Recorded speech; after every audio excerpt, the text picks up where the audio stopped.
We are back. 30 minutes has passed and I took the protein bars out of the freezer. So I did a bunch in this pan, and then of course I did it in the snack bar maker. And so I'm just gonna flip it over and peel it open this way here.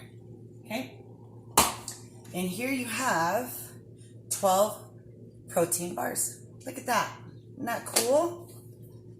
Okay, so couple things that you can do. You can wrap them up individually, or you can put it in a container and keep it stored in either the refrigerator or a cool place.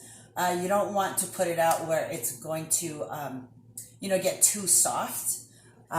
So this is the first batch, and then the second batch came out. All I did was I used my Spam musubi mold, and then I shaped them to look like these bars. Okay, so if I hold up, look at this. These were a little thicker because they didn't really have the proper guide like my snack bar maker. I mean, it just goes down to a certain depth. And my musubi maker is just whatever you put inside and you push down is. So it came out really thick. But for these, what I would do instead of wrapping up individual, I cut them in half because they are thick. And as you can see, it doesn't really look chocolatey because I eliminated the chocolate chips and I didn't put as much cocoa powder in there. But they came out really, really nice. And look, they're kind of chewy still. Look. Oh my goodness.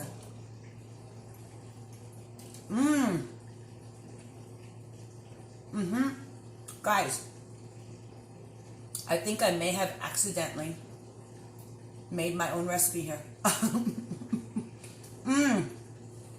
Love this. Okay.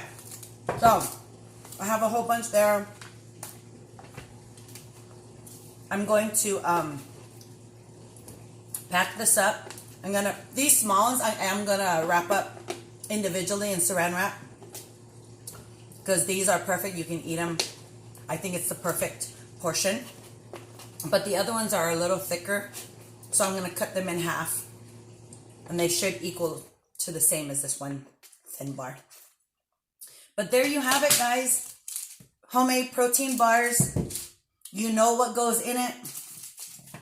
You can add your own ingredients. You can make it to fit your palate.